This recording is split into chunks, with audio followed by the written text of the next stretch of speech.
Good morning, ma'am, and good morning, classmates. I am Batal Rajan Junior B, presenter of BS Entrepreneur 21. We were going to discuss to all of you the managing intellectual property. So, what is the managing intellectual property? Intellectual property concerns the legal rights associated with creative effort or commercial reputation. The subject matter is very wide indeed. The aim of this chapter is to introduce the area of intellectual property to the manager of business and to ensure that they are aware of a variety of ways that it can affect the management of innovation and the development of new products. The rapid advance of the internet and e-commerce has created a whole new set of problems concerning intellectual property rights. All these issues will be discussed in this chapter. Finally, the case study at the end of this chapter explain how the pharmaceutical industry uses the patent system to ensure it reaps rewards from the drugs that it develops.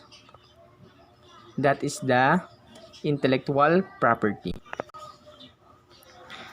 This chapter will explore this dynamic area of the law and illustrate why firms need to be aware of this increasingly important aspect of innovation. If you just happen to come up with a novel idea, the simplest and cheapest course of action is to do nothing about legal protection. Just keep it a secret, as with the recipe of Coca-Cola. Whilst in this theory may be true, in reality, many chemists and most ingredients of fragrance firms would argue that science now can detect a droplet of blood in the Entr swimming pool, and to suggest that science cannot analyze a bottle of cola and uncover its ingredients is stretching the bounds of reason that keep it secret. Approach prevents anyone else seeing it or finding it. Indeed, the owner can take their intellectual property to their grave, safe in the knowledge that no one will inherit it. This approach is fine unless you are seeking some form of commercial exploitation and ultimately a financial reward, usually in the form of royalties. I'm going to show to all of you the overview of main types of intellectual property, such as like this. Type of intellectual property. Number 1, patents. Number 2, copyright. Number 3, registered designs. And number 4 is registered trademarks. Key feature of this type of protection. Yes, hindi dapat basta-basta magagaya o mapaplagiarize yung mga ginawa nila. Unlike ng, yes, intellectual property, katulad na lang ng mga ideas, di ba? So, somehow, parang ang unfair ng idea, but I get the point ni Bailey, di ba? Ni Bailey's. Nagigets ko yung idea niya doon kasi nga, ikaw yung nag-isip, pero yun nga, magkaroon ka lang ng competitor na katulad ng ideya mo, tapos magkaroon lang ng legal action, exploitation, 'di ba? So parang papabor na, 'di ba? Papabor na sa competitor mo yung ideya and yung laban na nangyayari every time sa business, 'di ba? So may ganun talaga. So yung competition. Let's proceed to the trade secrets. So trade secrets. There are certain business activities and processes that are not patented, copyrighted, or trademarked. Many businesses regard this as trade secrets. It could be special ways of working, price costing, and business strategies. That most famous example is again the recipe of for Coca-Cola, which is not patented. This is because Coca-Cola did not. So yan, ganun ka wise yung owner ng Coca-Cola somehow siguro. So, want to reveal the recipe to its competitors. Unfortunately, the law covering intellectual property is less clear about the term trade secret indeed. So, yes, and go proceed to the an introduction of patents.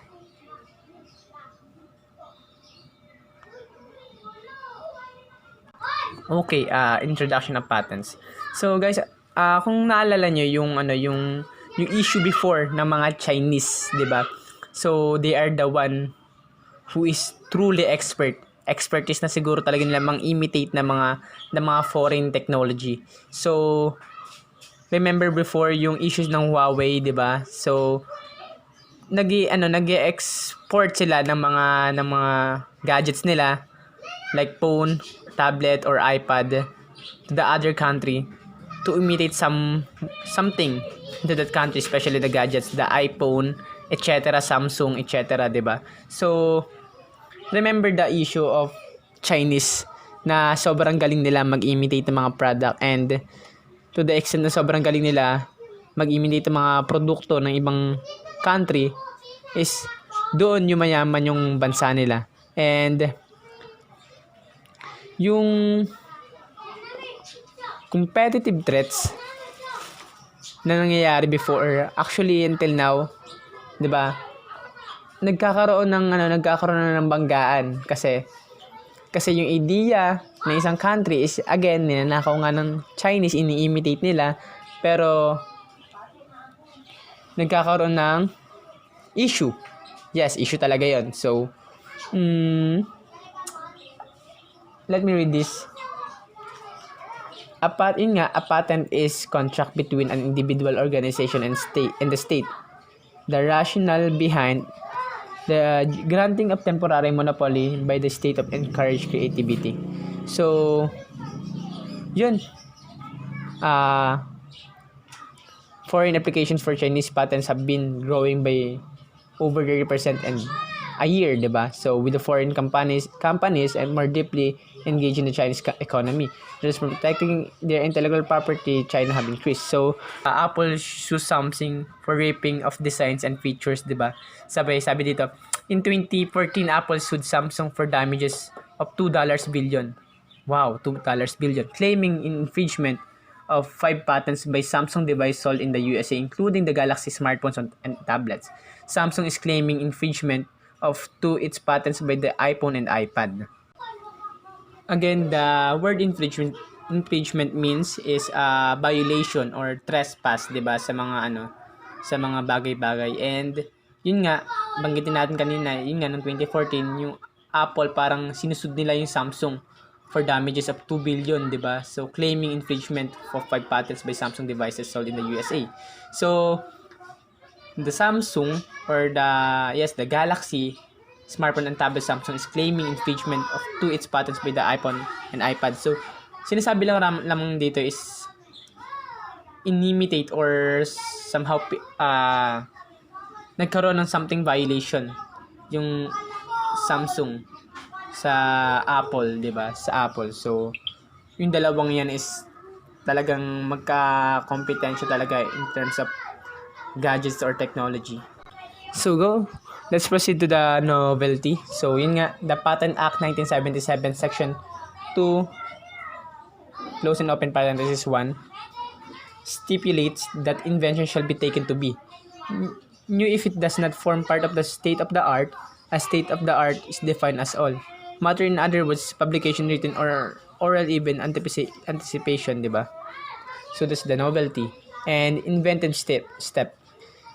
According to the Section 3 of the Patent Act 1977, states that an invention shall be taken to involve an inventive step if it's not obvious to a person skilled in the art.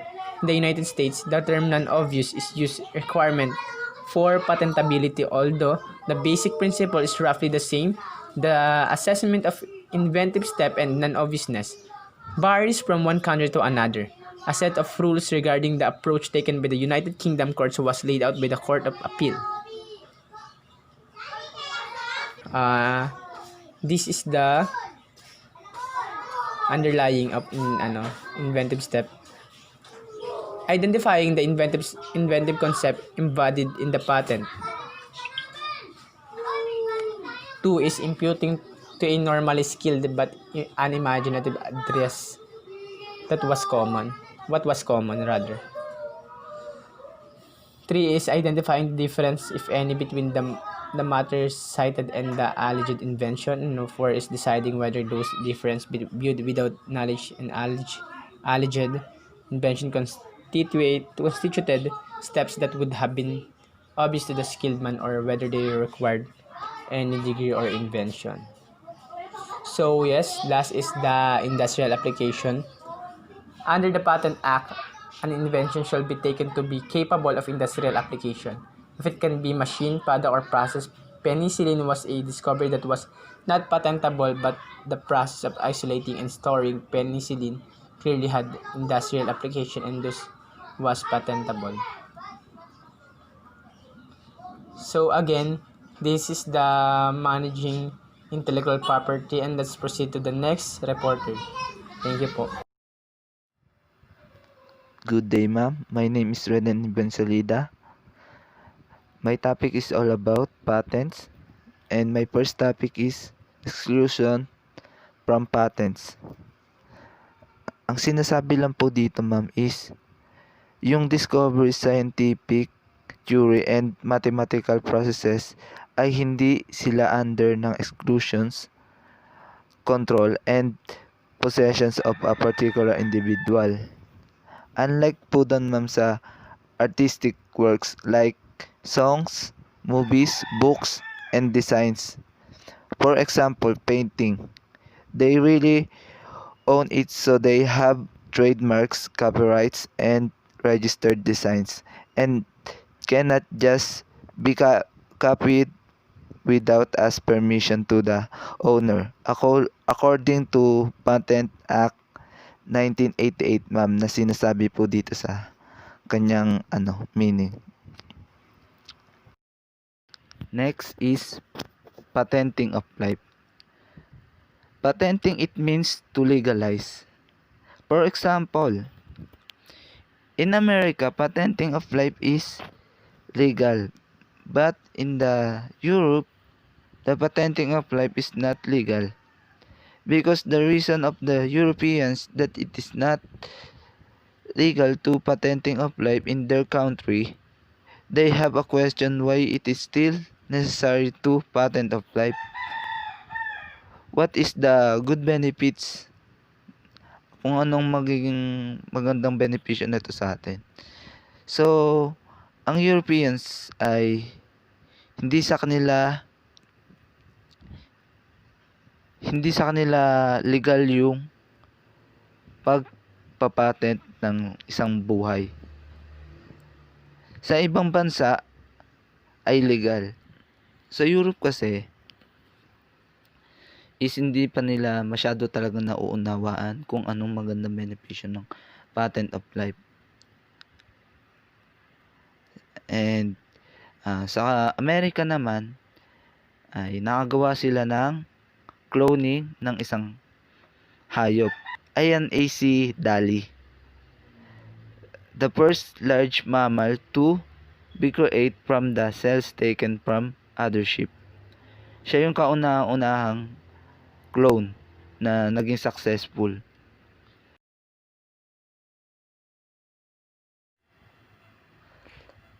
The next one is the configuration of a patent.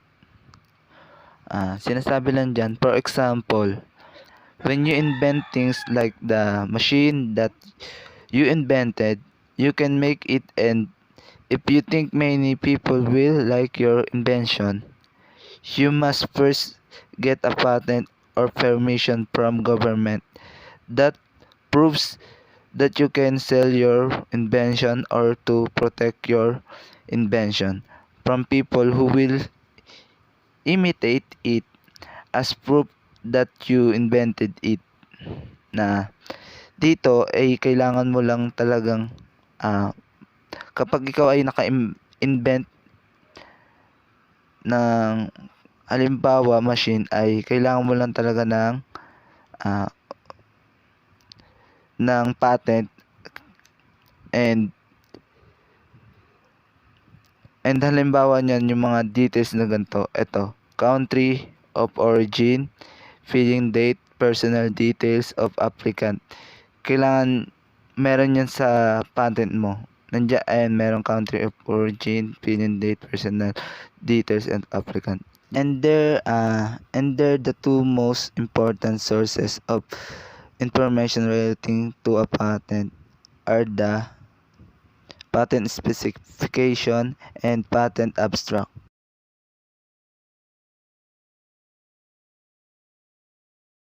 Next is patent harmonization. First to file and first to invent. It says that when you invent something, you can make a patent which take 20 years. Ah, halimbawa na lang kung ikaw ay nakaimbento. Halimbawa na lang itong nakaimbento ng isang aircon na hindi kinakailangan ng electricity. May nakaimbento nito dito sa Pilipinas na binenta niya sa ibang bansa. Dahil nga dito sa Pilipinas, kulang yung support ng natatanggap ng isang inventor. Kaya may mga inventor na napipilitang ibenta na lang sa ibang bansa. Halimbawa na nga lang yung aircon na yun na naimbento ng isang Pilipino na na ibinenta sa ibang bansa. Na yung patent is pumunta doon sa ibang bansa. Hindi na mismo doon sa mismo nag-imbento. Syempre kasi binenta niya eh. So yung invention niya na yon sa ibang bansa na yon kakalat. Doon na yun magsisimula kasi nandoon na yung patent. Ayun. Lastly is some famous patent cases. Noong 1880, may dalawang inventor na naka-invent ng electric light bulb. Walang iba kundi si Thomas Edison and Joseph Swan. Sabay silang naka-imbento nun at sabay rin silang magpa-patent. So para magkasundo sila,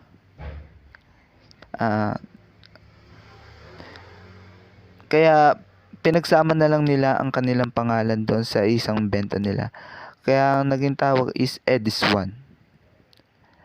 Punta naman tayo dito sa 1930. Weightless jet engine. Ito ay na-patent na. Na-patent na siya. Then, nung na-patent na, nagka-issue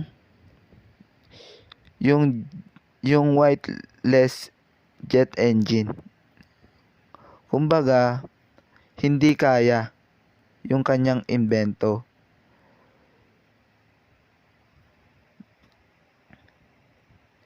Kaya magkakaroon ng issue yun. Punta naman tayo dito sa 1943. Noong 1943. May naka-invent ng penicillin. Si Alexander Fleming. Na-invento niya to noong 1928. And 13 years niya tong 13 years siyang nagpagawa ng patent nito. Pwede naman yun as long as na wala pang nakapag-patent ng ganong invent. Siya pa lang.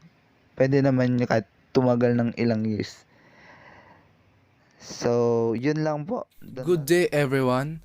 My name is Paul Canyazal from Group 6 and from BSE 21.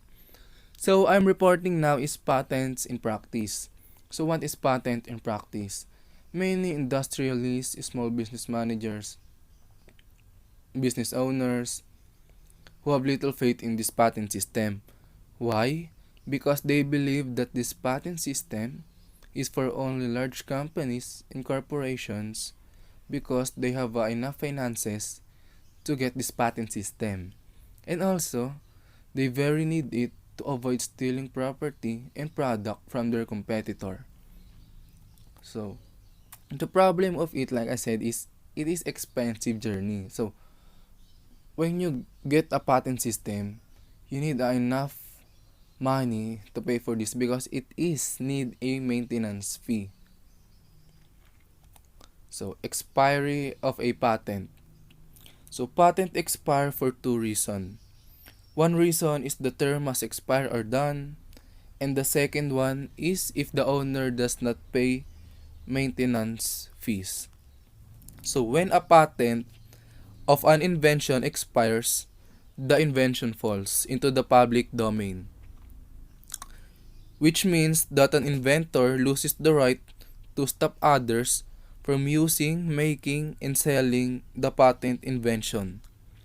The public can basically use, make, and sell the once patented invention without having to obtain the consent of the owner. So patent has two types, utility and design patent. So the expiration of a patent depends on its type. So utility patent expires on 20 years while design patent expires 15 years. So now, for example, in this situation, which Prozac with 40 million users accounted for a quarter of Eli Lilly's 10 billion US dollars in sales in more than a third of its $3 billion profit. With Prozac's US patent set to expire, however, Lilly will no longer be protected from cheaper generics. Within weeks, the company could see two-thirds of its global market for Prozac and much of its profit vanish. So it shows a company loses its profit because of patent expire. So it's the consequence. So next, patent extensions. Patent extensions are known in Europe as supplementary protection certificate, usually abbreviated to SPC. So what is the purpose of SPC? Supplement Protection Certificate extends the period of effective protection for patents on new medical products for which an authorization to be placed on the market is required. So, the SPC comes into force only after the corresponding general patent expires. So, it is needed when the patent expires. It normally has a maximum lifetime of 5 years. The total combined duration of market exclusivity of a general patent and the SPC cannot normally exceed 15 years. So, as I mentioned earlier, the SPC exceed maximum of 5 years only and cannot be extended anymore above 5 years. So, use of patents in innovation management. It says here that previous patents that it's expired or the term has finished. So from this patent, they can get an idea to develop and innovate a thing that can help in their area. Patents can also give inspiration to people to invent a thing for the progress of technology. By this patent publication register, they find what the databases of their competitor and knowledge about their product. So this may help to develop and modify their own strategy in developing their product. So now let's proceed to patent troll. So what is patent troll? So it used to describe a company that uses patent infringement claims to win court judgment for profit or stifle competition. The term may be used to describe a number of business activities that utilize patents and the court system to earn money. So according to Fisher and Henkel, the troll business model is based around purchasing patents that are more likely to be infringed, harder to substitute, and robust to legal challenges. It means that patents as a legal weapons instead of actually creating any new products, new ideas. Instead, trolls are in the business of litigation or even threatening litigation. They often buy up patents cheaply from companies down on their luck who are looking to monetize what resources they have left, such as patents. So next, based on the research of Paulman and Opitz, they found out that the patent troll has no distinct shape or appearance. It means that it has no specific looks or form. And they found out also that patent troll have a positive effects to contribute to innovation. So, they suggest the troll behavior to be of the following. Number one is a practice to enforce intellectual property rights, enabling repayments for earlier innovation investments. And the next one is a strategy that may create costs to affected industries. So, do patents hinder or encourage? So, based on Professor William Hasseltine, it did not hinder the research on AIDS. He says here that patent helps them to develop innovation. So in this, it says here that patent system abuse and it block innovation while others use patent system to earn it from it by taking advantage of it. So in this table, it shows the reasons why firm patent. It is clear from this that the most firms use the patent system to prevent other firms copying their technology and blocking. Blocking here refers to the owners of a patent preventing others from using the technology. It is area that is a growing concern for firms and governments around the world. For the aim of the patent system is to encourage innovation, and yet there is increasing evidence that is now being used to prevent other firms developing technology. So the European Federal Trade Commission, the role of patents much favor for protection because many see this as a protection of their invention than process of innovation. So for the next, the patent prevent innovation by this reason. Denying follow-on innovators access to necessary technologies. Number one, it means that they limit the owner to access technologies that may help the owner to innovate its product. And number two, increasing entry barriers. So it increases limit on entry, so they may choose only a few products that they can think the best and it can help to them. And number three, the expense required to avoid patent infringement. So the cost when getting a patent is expensive because it also need a maintenance fee. Because if you cannot pay it, your term on patent will be expire. And next, for the last, the issuance of questionable patents. So the governments maybe cannot issue what the owner will be questioned about this patent. So for so do patents hinder or encourage? It depends on how the owner use it. So yun. Thank you for listening my report. Hello ma'am, good morning. My name is Alejandro T. Celio from BSE 21 and today I'm going to discuss about my topic which is alternative to patenting. Alternative to patenting it's about make details about your invention freely available or open source. This stops someone else obtaining a patent for the same thing but allow your competitors to freely use invention for their own benefit. And also, a patent is the one who provides the inventor exclusive right to the patent process, design, or invention for a certain period in exchange for a complete disclosure of the invention. And of course, next slide, it's all about trademarks.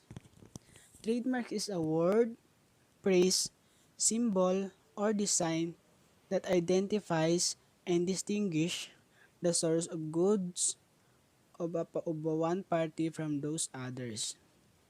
Unlike a patent and copyright, trademarks do not expire after set term of year. And also, a trademark is a type of intellectual property consisting of recognizing sign, design, or expression which is identify the product or services of particular source from those others. Although trademarks used to identify services are usually called service marks. And also, the trademark owner can be individual, business organization, any legal entity. A trademark also may be located a package, a label, or a voucher, or on a product itself.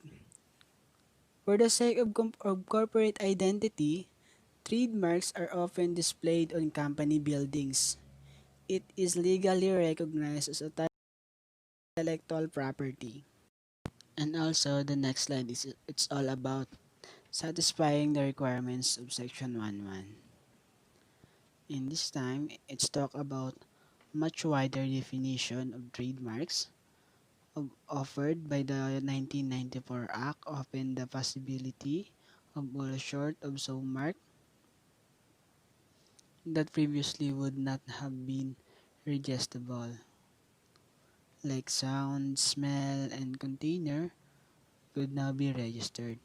A number of perfume manufacturing have applied to register their own perfumes as trademarks, like Coca-Cola and Unilever have applied to register their container for Coca-Cola and Domestos respectively. In 2010, Lego failed to get its plastic 8 stud brick trademark. The European Court of Justice ruled that the three-dimensional image of Lego 8 stock brick did not qualify for a trademark because the block served a functional purposes. This case centered on EU ruling that shape used for a technical result did not qualify a trademark. Ferrell in 2010. That's the example of a trademark that did not pass the standard of our selected selected court of justice ruled. And in this slide also, it's talk about on how we really satisfy the requirements. Because being a businessman, you need to satisfy all the requirements that you need to comply. A business owner for you to be known as a businessman, they know your business and you need to be registered your trademarks because people needs assurance or your company is trusted or capable to do the works that they need as an manufacturer or provider of all the needs of all customers. Next slide is it's all about be distinctive. In making a business in a trademark industry or you were building your trademark, you need to be sure should be distinctive itself in your trademark because this is mean that it should not describe in any way the product service to which is it relates. Usually, words that are considered generic or descriptive are not trademark. In addition, it should not use undistinctive expression that other trademarks might reasonable wish use the course of trade. For example, attempt of register the whole beef as trademark for a range of food would not be possible, since other trademarks reasonably would want to use word in the course that they are trade. It would how it would but however be accepted to use beef in association with a range of clothing because this would considered distinctive, laudator, or laudatory terms are not allowed. For example, the word heavenly for a range of cosmetic would not be possible since it is not laundry term. In 2015, Europe Council published proposal to requires the trademark directive business in the world of lowers cost, increase speed, more predictability, and greater legal certainty. Importantly, there are also proposals to be achieved as a trademark, not be distinctive, or it should be distinctive. And then in the next slide is it's all about not be deceptive. It is also a trademark should also not attempt to deceive the customer. For example, the attempt to register oval as a happened in 1900s as an artificial fiber would not be possible since the very word could persuade people to believe the material was made of wool. That's all. And the next slide is it's all about not cause of confusion. Finally, a trademark or service mark will not registered if could be confused with a trademark as a similar product has already been registered.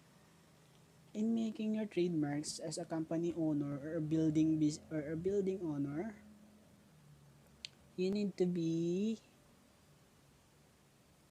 not confused on what's the name of your trademark, and it could be unique and hard to copy of some other businessman for you to register freely in our court so that you can be run your business freely well, and no one can be used or it can be similar in your trademarks name, because when you say trademarks, it's represent all of you, not just you, but also your company or in whole company representing the trademarks, that whether it's good or bad trademarks. It's the expression or the impression of the buyers or any other consumer or customer. In that, if you want to be a build, if you want to be build or a build a good quality of product or good business, you need to be careful of your trademarks. That's all. The topic for today is brand names that tackled about exploiting new opportunities, brands, and trades. So brand names. Brand names, in the simplest form, to differentiate a particular product or service from other like or similar brands. Sa madaling salita, ito yung magiging pagkakakilanlan mo sa product mo. Yung mabilis makikilala ng customer, matatandaan, at mabilis niyang masasabi. Yun yung brand names na tinatawag. So the first is exploiting new opportunities, make use of new technologies or adapt existing ones. Obvious naman to. The more na nagbabago ang teknolohiya, the more na dapat nating i-adapt yun. Kasi, doon tayo lalago ang negosyo natin. Hindi tayo malulugi. Kasi kapag hindi tayo humabol sa panahon is malulugi talaga tayo. See? Pag may Gcash na, 'di ba? O magandang plano pag ganun. So the second one is explore new business models. Hindi ka dapat mag-stick dun sa isang plano. Kailangan marami kang plano. Plano lang ng plano hanggang sa makaisip pa ng panibagong product. Kasi hindi naman sa lahat ng bagay, hindi ka pwede mag-innovate eh. Kailangan mag-i-innovate ka pa rin para mas lumago yung product mo. Mas makilala, at least, sa ganung paraan, hindi ka malulugi. So, the third one is use consumer insights to update products or improve your service. O, yun na nga, kailangan mo ng insights, ng opinion ng tao, ng lahat-lahat, kailangan mo marinig yan. Para masabi mo kung may mali ba dun sa product mo. Di ba nga yung iba free taste pa ng pagkain nila kapag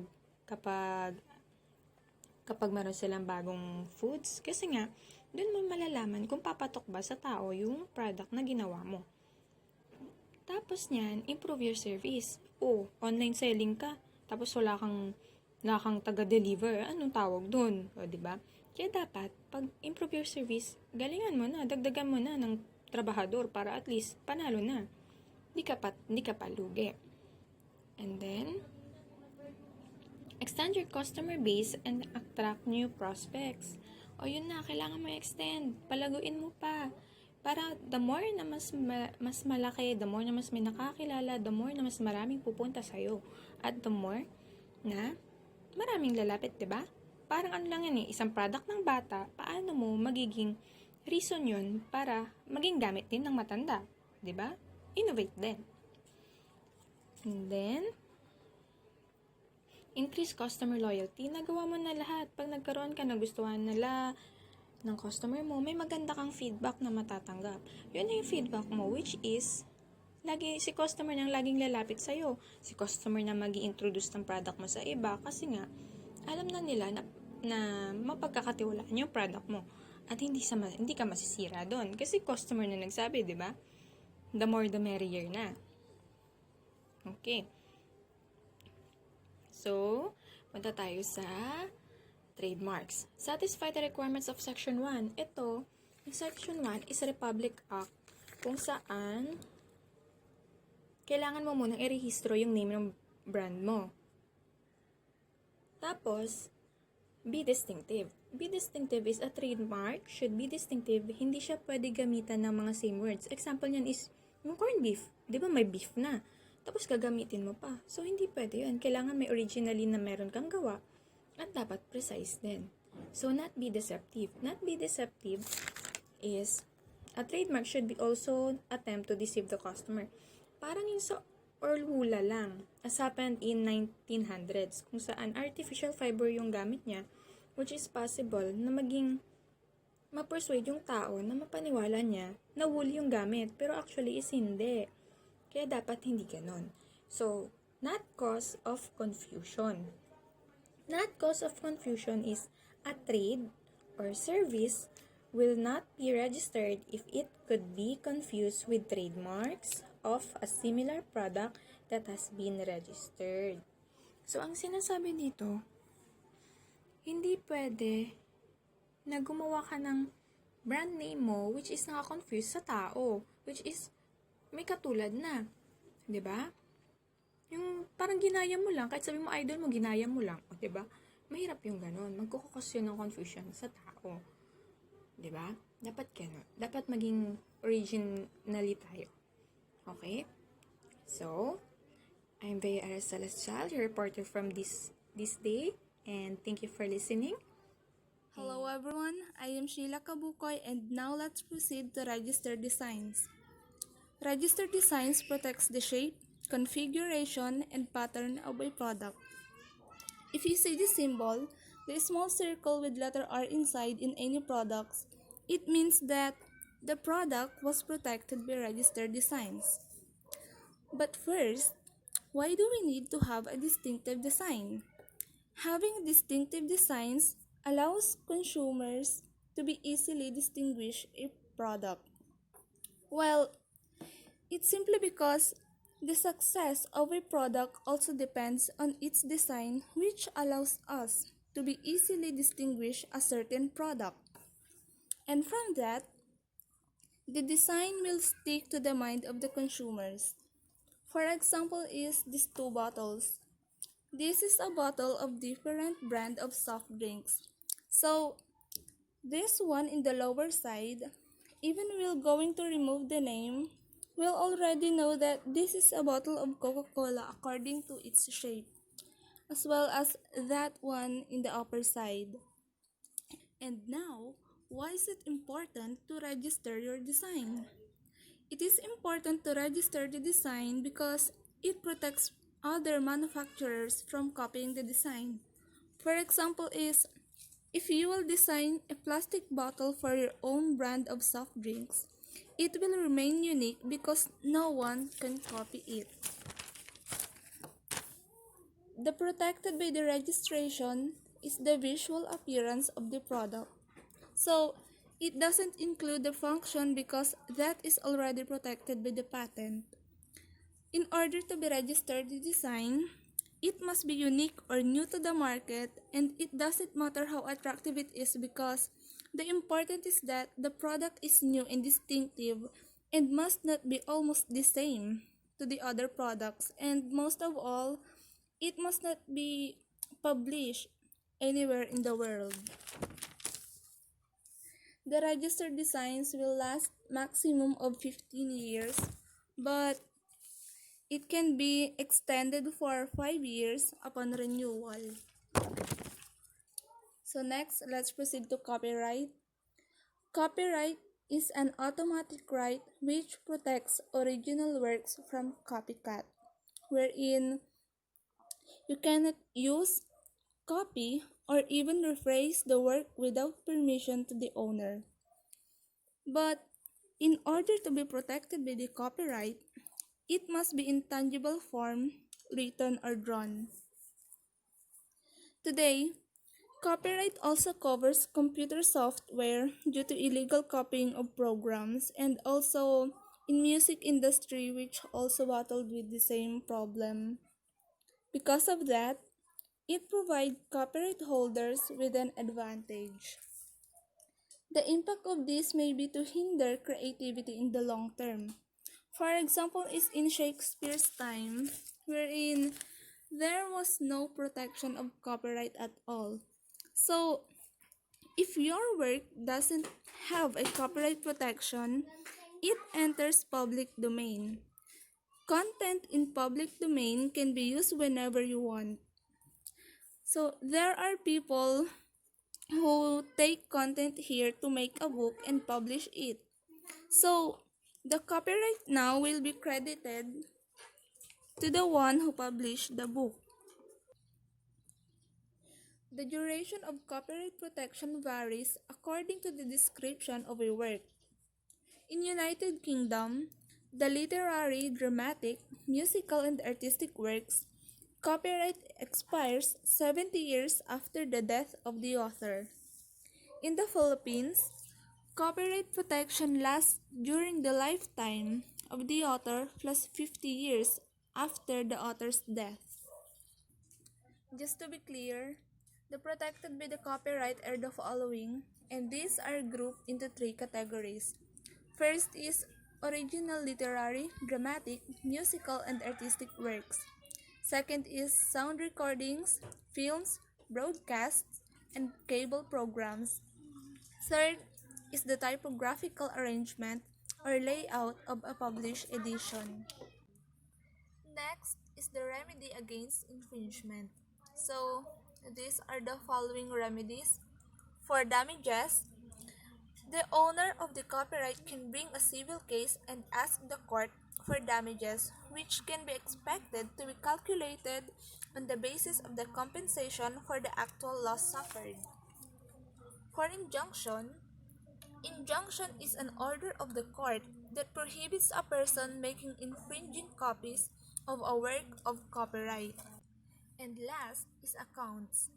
This is a useful alternative for the plaintiff in that it enables access to the profits made from the infringement of copyright. That's all. Good day, everyone. I am Mayansi Bernes from Group 6, and I'm going to report the case study about pricing, patents, and profits of a pharmaceutical industries. This case study explains how pharmaceutical industry uses the patent system to ensure it reaps rewards from drugs that it develops. However, there is alarm at the high cost of these drugs to the third world countries, especially against a backlog of malaria and AIDS epidemics in southern Africa. While the pharmaceutical industry has responded with several privilege, the industry enjoy it, partly due to the patent system. There is a story about a pharmaceutical head on a tour of a U.S. national mint who inquired how much it cost to produce each dollar bill. According to the Wikipedia, the U.S. National Mint is a bureau of Department of the Treasury responsible for producing coinage for the United States to conduct its trade and commerce, as well as controlling the movement of bullion. After hearing the answer, the pharmaceutical head said that making pills seems more profitable than printing money. Take note that the three profitable businesses in the world are narcotic, prostitution, and pharmaceutical businesses. The narcotic business is a dirty business. It is global black market dedicated the cultivation, manufacture, distribution, and sale of drugs that are subject to the drug prohibition. Prostitution business is a business engaging in the sexual activity exchange for payment, while the pharmaceutical business is a commercial business licensed to research, develop, market, or distribute drugs, most commonly in the context of healthcare. Oxfam study shows the scale of AIDS problem in Southern Africa has brought pharma companies into the spotlight. Because of a large number of people who was affected by AIDS epidemics in Southern Africa, the allegation arise that this company exploit the poor people in the third world country. That's why every year in the developing country, millions of people die from diseases such as tuberculosis and malaria. According to the pharmaceutical industry, the drugs that could benefit the suffering of people in the developing countries are expensive and have taken years to research and develop. That's why the pharmaceutical industry patenting their drugs in order to return the money they spent. The government provide them 20 years monopoly, and in these 20 years, the pharmaceutical industries can generate sales and profits. Through patents, a company is entitled to an exclusive right to the sale of the resulting product for a limited period of time, which is in 20 years. You can see in the table 6.4, it showed the scale of the problem in Southern Africa. Southern Africa was the center of the HIV or AIDS epidemic. The AIDS epidemic was continuing to spread at more alarming rate through developing country, while AIDS epidemic in the advanced country was settled. Yet those countries now suffering most from the disease was the developing countries who cannot afford the drugs that they needed, and this issue challenged the whole patenting system. The developing countries are demanding changes. They argue that the patent law should allow the companies to produce cheaper generic version of the anti-AIDS drugs. The charge of unethical behavior seems to be ringing loudly, but the legal system and court seems they don't hear anything. The pharmaceutical industry is aware of the strength of the public opinion. It gives privilege of cutting the price of many of its drugs to the developing country, and the industry is now under pressure to justify the prices. The research and development was only possible because of the patent system. Any change in the system will put risk the billion of dollars that they spent on research.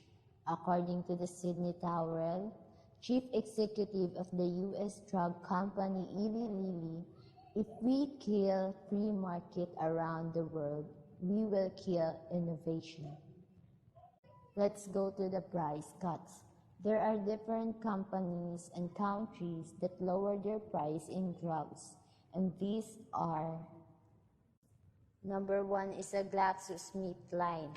Britain's biggest drug company reduced the cost of drugs to the developing world for treating malaria, diarrhea, and infectious diseases. Merck and Bristol Myers Squibb, the two world largest drug companies, announced that they were supplying AIDS drugs at the least price in developing countries. In Mexico, cost is still less.